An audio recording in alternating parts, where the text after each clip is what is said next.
de peras com peras e de maçãs com maçãs, né? A gente não pode comparar a invasão da Ucrânia com a invasão da Chechênia, né? São coisas totalmente diferentes.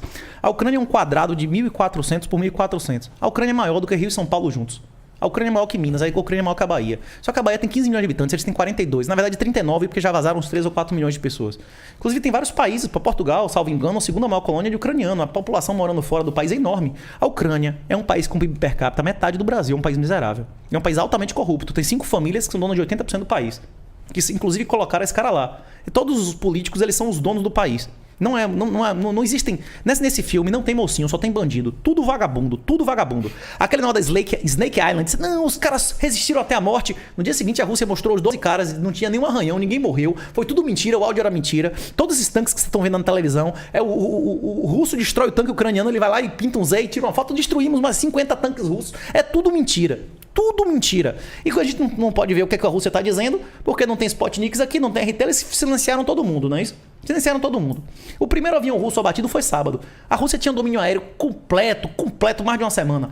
A marinha deles durou 38 minutos. O último navio que sobrou, eles mesmo destruíram para a Rússia, porque sabiam que ia perder uma dessa. A marinha deles, a aeronáutica deles durou acho que 27 minutos. Os aviões que existem ainda porque fugiu para outro país. Então, foi um domínio assim, a Rússia botou para lascar. Tipo, foi uma demonstração, uma demonstração de força linda.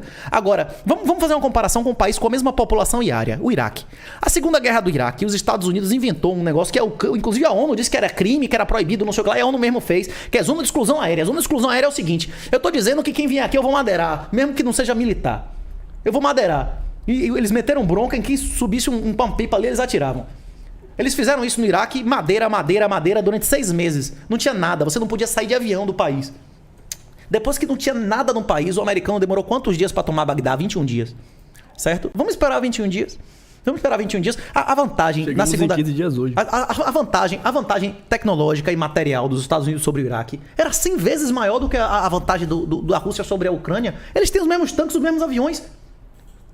É lógico que existe uma diferença de escala de número, mas a diferença de escala de número dos Estados Unidos também é absurda em relação a... Os Estados Unidos têm 2 strike groups que tem mais bomba atômica do que a maioria dos países, do que vários países, do que a Coreia do Norte. Um strike group aí que tem mais bomba atômica do que a Coreia do Norte.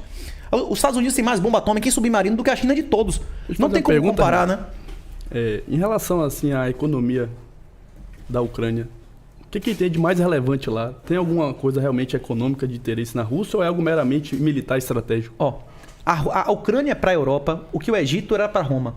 Roma, se o Egito não mandasse comida, eles passariam fome e entrariam em colapso. A Ucrânia é e sempre foi o celeiro da Europa. A Ucrânia e a Rússia exportam 33% a 35% de toda a cevada e trigo do mundo. Aí eu lhe pergunto, eles dizem, nós vamos boicotar, a gente vai arregaçar, não sei o que, vai fazer acontecer.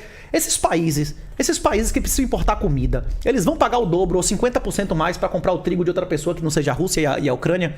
Eu não estou falando de... A Europa paga. A Europa pode triplicar o valor eles têm condição de pagar. Agora eu tô falando de país merda, meu irmão. De Filipinas, de Indonésia, de merda, de país miserável. De país pobre. De país que se aumentar a comida 20%, eles cortam a cabeça dos políticos, né? Eles começam a ter... Como é o negócio? Primavera Árabe aconteceu em decorrência de quebra de safra. Exatamente. A Revolução Francesa foi uma consequência direta do vulcão.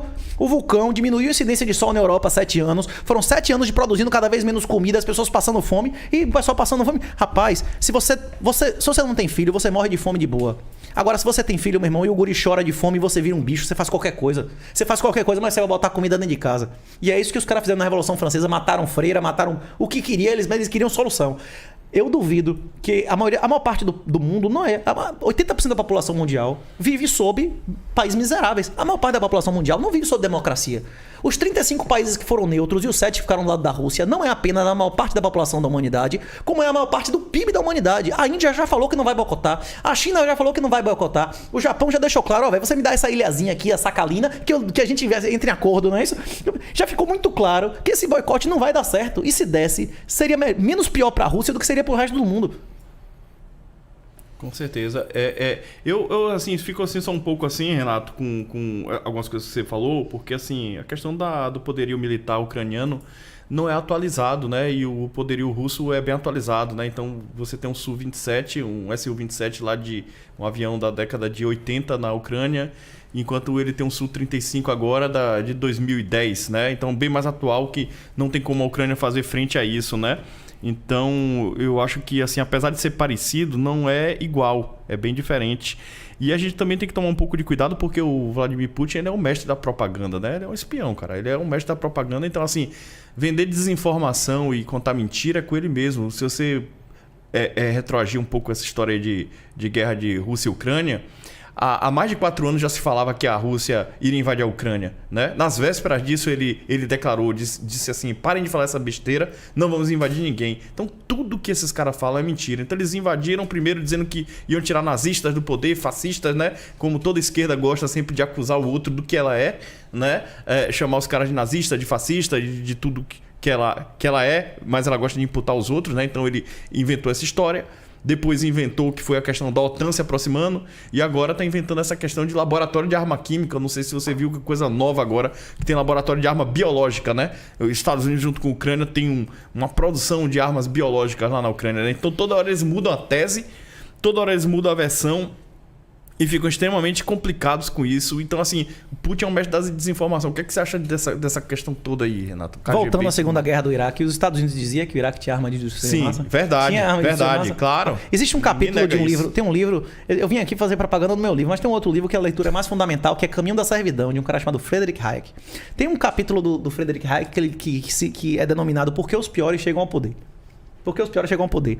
Eu defendo a tese de que um travesti da cadeia é 100 vezes mais homem. Ele tem 100 vezes mais honra do que Bolsonaro, do que Putin, do que todos esses caras. Bolsonaro disse que ia morrer e não ia se curvar. Ele chegou lá e beijou no rosto e foi beber de noite na casa do Toffoli e indicou todos os capachos e acólitos do Toffoli para o STF, todos os lugares, né? Essa semana, inclusive, ele liberou o negócio do Vale Calcinha, Vale Absorvente, né? Hoje ele passou a lei que ele apoia de cota para mãe solteira, né? O Biden, há 9 meses, há menos de um ano atrás, dizia que ia destruir a família, ele não ia acabar, ele destruía a família e botar na cadeia todos o pessoal do Maduro. Anteontem, ele beijou no rosto de Maduro, abraçou. Só faltou beijar na boca, não é isso? Só faltou o cara beijando. Você beija no rosto de homem?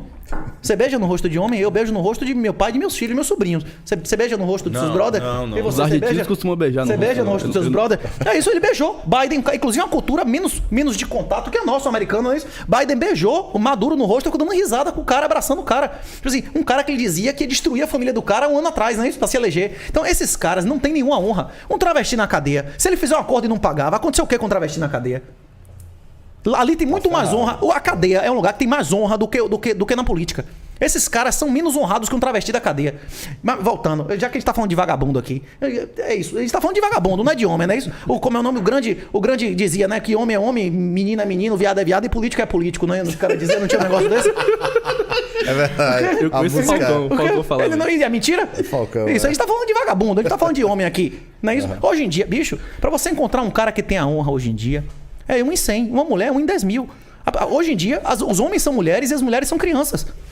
O grande problema da política mundial é exatamente que você colocou pessoas que não têm nenhuma qualificação, não contribuem nada para a sociedade, são parasitas para ter são maioria. A democracia é um condomínio onde o porteiro vota. O porteiro vai querer mais porteiro, que o porteiro recebe um salário maior até o condomínio colapsar. Se alguém não entender isso, procure o Deus que democracia, o Deus que falou de Hope. Isso é uma certeza absoluta. Os pais fundadores nunca usaram essa palavra democracia, nunca usaram essa palavra nem na Constituição Americana, nem na Constituição Estadual dos Estados Unidos. Eles usavam a palavra república. República é um condomínio. Quem contribui, vota, não é isso? A gente vive hoje um esquema que os parasitas votam. Aí é por isso que esse tipo de escória consegue chegar ao poder, né? Mas voltando à questão. Vamos voltar à questão de Putin. Sim. A gente, tudo bem, Putin pode ser um mentiroso. São todos inferiores a um travesti da cadeia. Mas nós não ouvimos as mentiras de Putin. Nós ouvimos o que o globalista diz que Putin disse. Você ouviu da RT? Você está acompanhando o Sputniks? Ele está vedado, não passa no YouTube a versão dele. Nós só ouvimos a versão de um dos lados mentirosos. Não existem, eu repito o que eu falei aqui 2 vezes. Nesse filme não tem mocinho. Esse é o filme de terror, só tem bandido, tudo vagabundo. Agora eu lhe pergunto, se o cara do PCC lutar com o cara do terceiro comando, eles se matarem, é bom ou ruim pra gente? Quanto menos, melhor. Quanto mais vagabundo se matar, é melhor porque não é vagabundo. É isso. Aí tem uns caras, tem um Peter Turguniev, tem um advogado lá que tem não sei quantos mil seguidores. Não, porque é uma agressão injusta, não sei o que lá. Rapaz, os governos são organizações criminosas. Os governos são organizações criminosas. O tributo é uma ameaça de morte se você não pagar. Se você resistir, não pagar, você vai morrer. Renato. Você vai preso. Se um estuprador for morto por um assassino no meio de um estupro, é legítima defesa ou não é? Você botar pessoas, ele tá proibindo 27 milhões de homens de sair do país para forçadamente ir pro exército. Isso é moral e pragmaticamente inferior à escravidão. A escravidão é fundamentada na Bíblia num contrato que você sabe que você vira escravo se você não pagar a sua dívida, não é isso? Se você roubou algo de mim e não me devolveu, você se torna meu escravo no Êxodo 22, não é isso? Deixa eu aproveitar um gancho aqui agora com você.